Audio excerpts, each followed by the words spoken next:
There was once a man who stood in front of the mirror every morning, not because he loved his reflection, but because he was terrified of what it might reveal if he looked away. He carried himself with grandeur, always dressed immaculately, always performing for the world. People admired him, envied him, even feared him. But when he closed the door at night, when the applause had faded, the silence was unbearable. He needed constant reminders of his worth, yet he could never feel worthy. And that is the paradox of the narcissist. On the surface they seem invincible, glowing with confidence, dripping with charm, impossible to ignore.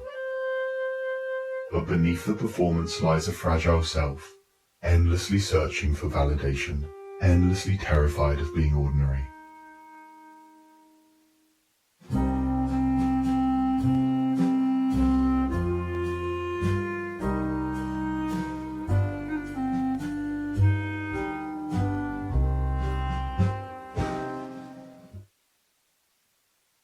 The psychology of a narcissist is one of the most fascinating and tragic studies of the human condition. We often think of narcissism as arrogance, vanity, or self-obsession, but the truth is far more complex. Narcissism is not really about love of the self. In fact, it often comes from the absence of true self-love. It is about constructing a mask to hide the insecurity, the emptiness, the fear of not being enough. The narcissist doesn't adore themselves as much as they chase the illusion of admiration from others. They are addicted to the reflection, not the reality. And maybe, in some way, we all understand this. Haven't you ever posted something online and then checked again and again, waiting for likes, waiting for comments, waiting for proof that you are seen? Haven't you ever told a story in a way that made you seem just a little better, a little stronger, a little smarter than you really felt inside? That's a sliver of the narcissistic struggle, this hunger to be validated, this fear of being invisible. But with the narcissist, this hunger becomes a way of life. It becomes the central axis around which everything turns. And to understand them, we need to step into their inner world. Psychology gives us frameworks. The Diagnostic and Statistical Manual defines narcissistic personality disorder as a pattern of grandiosity, need for admiration, and lack of empathy. But those are just words on paper. What does it actually feel like? Imagine living inside a house with glass walls.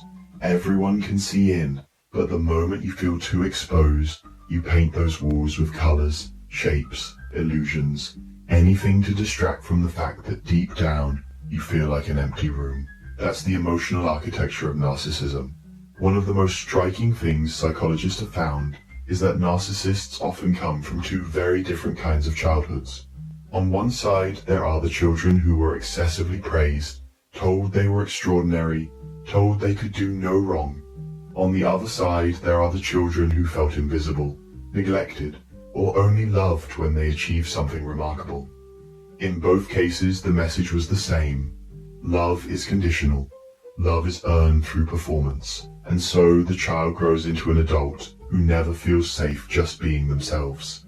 Instead, they construct a version of themselves that looks invulnerable, a version that can win applause. But here's the haunting twist. The more applause they get, the emptier they often feel, because applause feeds the performance, not the person.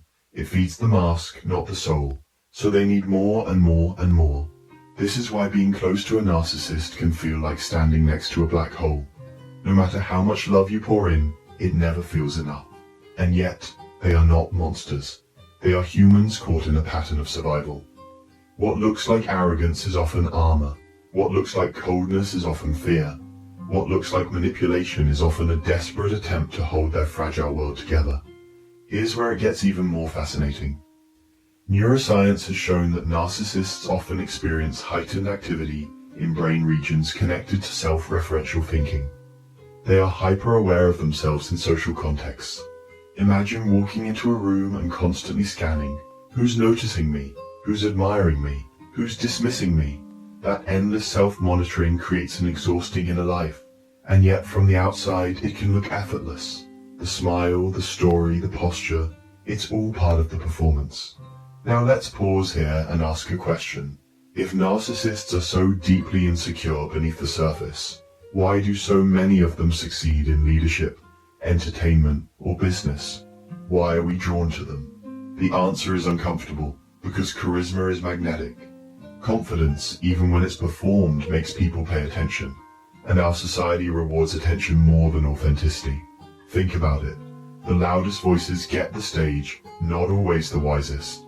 The boldest claims spread faster than the most nuanced truths. Narcissists thrive in this environment because they know how to play the game.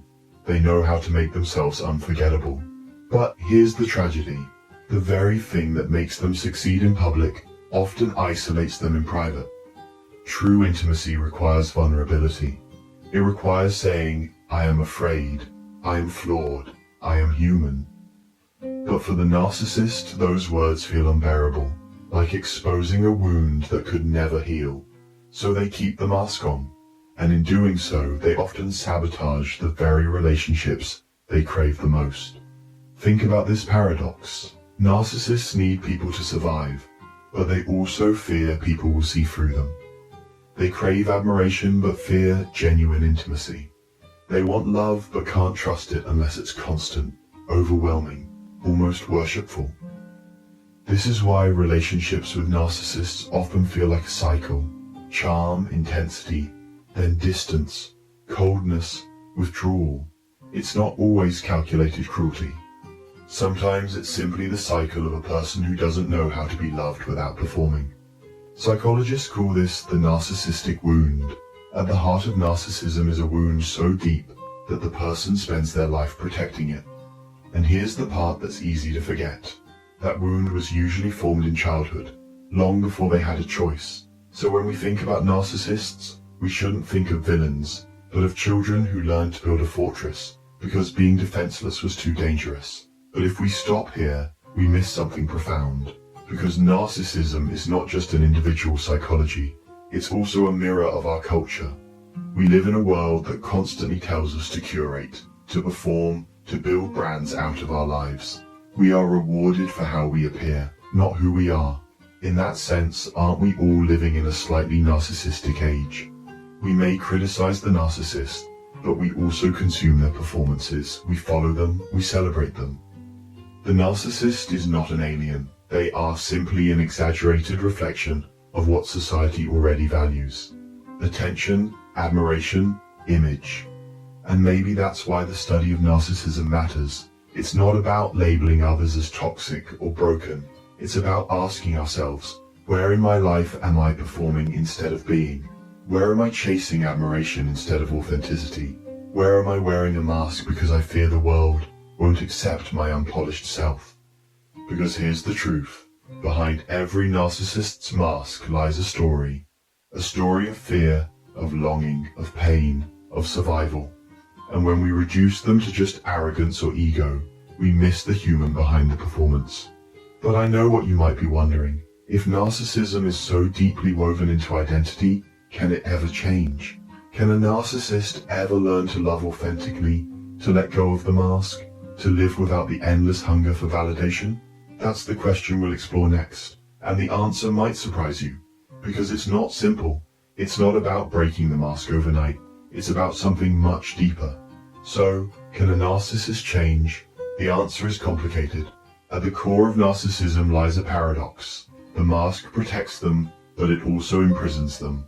They cannot take it off without feeling exposed, and yet they cannot truly connect while wearing it. For change to happen, there must be a moment when the pain of the mask outweighs the fear of vulnerability. Sometimes this happens through loss, relationships collapsing, careers faltering, the realization that admiration is not the same as love. Sometimes it happens through therapy, when a skilled professional slowly, gently, helps them see the child behind the armor. But even then, progress is fragile, because to ask a narcissist to drop the mask is to ask them to relive the very wound they've been protecting their entire lives. And yet, growth is possible. Psychologists have found that with time, self-reflection, and genuine support, some narcissists can learn to develop empathy, to accept imperfection, to trust in love that is not earned through performance. But this journey is not about destroying the ego. It's about softening it. It's about letting the self be human again. Not extraordinary, not invincible, but simply enough. This brings us to a deeper truth. Narcissism, in many ways, is a universal struggle. Maybe we don't all wear masks as heavy, but don't we all wear masks of our own? Don't we all edit our lives before showing them to the world? Don't we all have moments where we'd rather be admired than understood? That's why this topic resonates so deeply, because in every narcissist's story, there's a reflection of our own. Think about the rise of social media. Think about the way it has reshaped our lives. The like button, the follow count, the curated image. Aren't these little seeds of narcissism that we water every day? We are encouraged to chase attention, to create versions of ourselves that shine brighter than our truth. And over time, we may even forget the difference. This is not to say that everyone online is a narcissist, but it is to say that our culture amplifies the narcissistic tendencies already within us. And when we judge the narcissist, maybe what we're really judging is our own hunger for approval reflected back at us, but magnified. Here's something that fascinates me. Researchers distinguish between two forms of narcissism: grandiose narcissism and vulnerable narcissism. Grandiose narcissism is the classic image we know. The confident, charming, sometimes arrogant individual who seems larger than life. Vulnerable narcissism, on the other hand, is quieter, more hidden. These individuals may not boast or demand attention, but they still live with the same fragile self-esteem, the same hunger for validation, the same difficulty with genuine intimacy. Vulnerable narcissists might even appear shy, but beneath that shyness lies the same inner struggle. Why does this matter? Because it shows us that narcissism isn't always easy to spot. Sometimes it's not the loudest voice in the room. It's the quiet one who still fears rejection so deeply that they cannot allow themselves to be fully known. So let's return to the human level. What does it feel like to be close to a narcissist? Many people describe it as confusing. At first, there's often an intoxicating charm. They make you feel special, chosen, seen in ways you've never felt before. But slowly, cracks appear. The need for admiration becomes relentless. The relationship feels one-sided. And when you try to get closer, to touch the real self behind the mask, you may find distance, defensiveness, even coldness. It can feel like loving a mirage. You keep reaching, but the closer you get, the further it fades. But here's the perspective that changes everything. Narcissists are not simply manipulators. They are survivors. They learned early on that to be loved, they had to perform. And they never stop performing. This doesn't excuse harmful behavior, but it does explain it.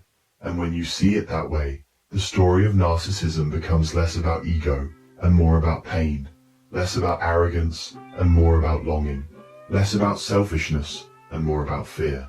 So what can we learn from this? First, that empathy is not about excusing, but about understanding. When you understand the psychology of a narcissist, you begin to see the child behind the mask, the wound behind the armor.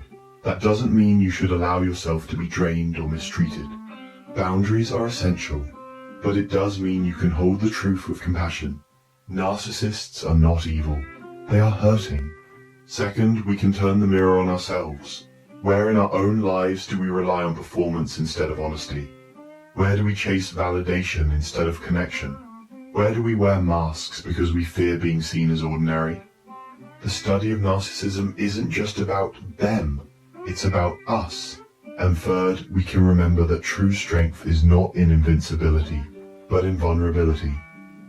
The narcissist teaches us through their struggle that the human soul does not need applause. It needs acceptance. It does not need to be admired. It needs to be known. It does not need to be perfect. It needs to be real.